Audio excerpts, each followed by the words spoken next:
Last week's violence at the Capitol has fully recast the final days of Donald Trump's presidency, including the potential for a second impeachment.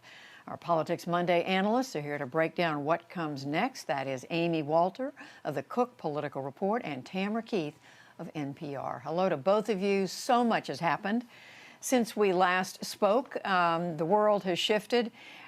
First thing I want to ask about, though, Amy, is the Democrats moving full speed ahead with an effort to punish the president.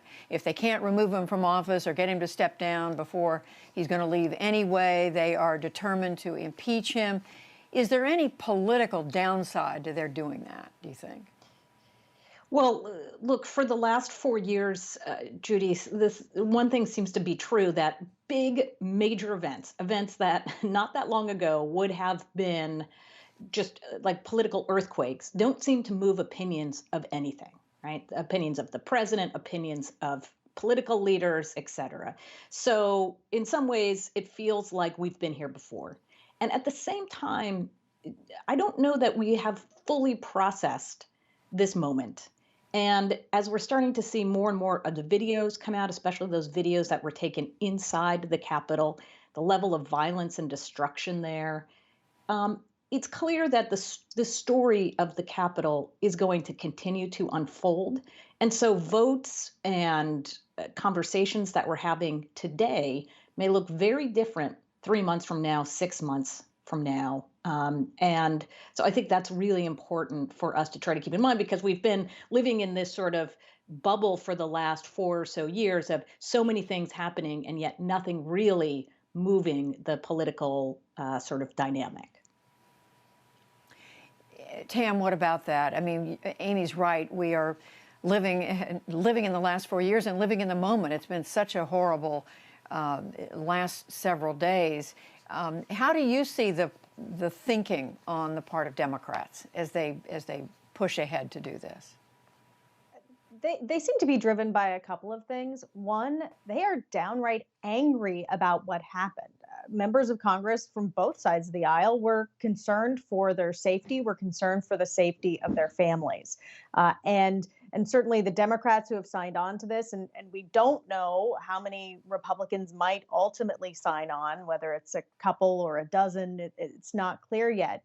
But the members who are signing on to this are wanting to send a message that this is not okay, that a violent insurrection in the U.S. Capitol is not okay, that a political leader essentially refusing a peaceful transfer of power, a president unwilling to admit what was clearly the outcome of the election, and telling his supporters to go to the Capitol, that is not acceptable. And that's the message that they want to send, even if it requires impeaching a president who has 10 days left in office and you probably can't remove him. There's also the thought of, if it were to somehow get to conviction in the Senate, they could also pass a resolution making it so that he couldn't run for office again. So that's the thought process. But then on the other side of it, there's also a concern that this whole process, impeachment, isn't easy. And there's a reason for that it could gum up the works for the first 100 days of President-elect Joe Biden. No question. And Amy, even before we get to that, I mean, the prospect for the first time ever a president would be impeached for a second time, even if you do end up with the trial in the Senate taking place after President Trump has left office, which I think that would also make some kind of history. Right. I mean, this is a president who, from the very beginning, has busted all sorts of norms and procedures and things that we thought of as sort of normal as part of the presidency. But I want to get also to Tam's point about the fact that the clock starts ticking for then President Biden on January 20th. Every president likes to have this 100-day schedule. Well, there's a lot that he wants to get done between January 20th and the end of April. But the one thing he has this time around that he didn't before last week and the Georgia elections is Democrats in control of the Senate, which means they don't have major control, right? They only have 50 seats plus a tie-breaking vote, but they do have control of the most important thing, which is the schedule and the rules and the floor. And so, unlike in the previous debate in the Senate about impeachment back at the beginning of 2020, it's Democrats who are going to set the rules now, and they can set them in a way that it's going to make it easier for Biden to say, get many of his appointees through, do other things, do other business while this trial is taking place. And that's what we're hearing, Tam.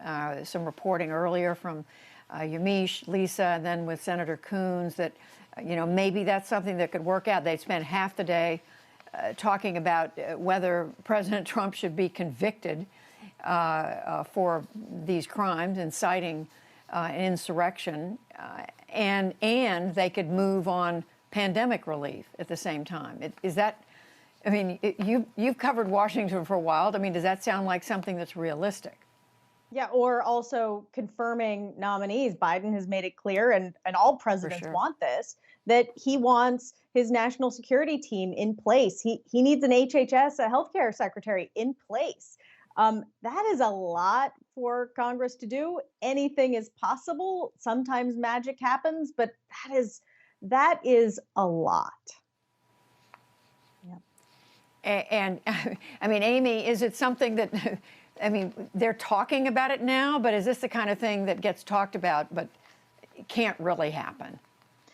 Judy, I think a lot, too, is going to depend on what this vote looks like in the House. As Tam pointed out, we don't know how many Republicans may join Democrats at this point. And if it's more than 5 or 6, again, that doesn't seem like a very big number, but it's significant in that it's showing some cracks within the Republican sort of defense here and suggests that moving on to the Senate is very important.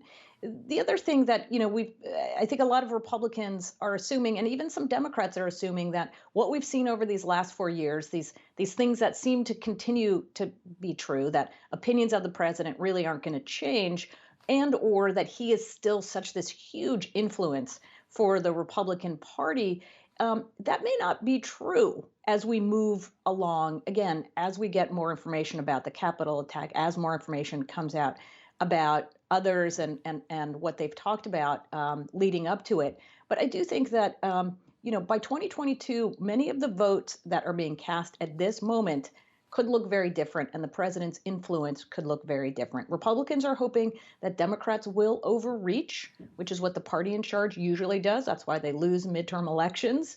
But if that is not the case, then this is going to be a bigger challenge potentially for Republicans who've been used to having Donald Trump's influence driving everything.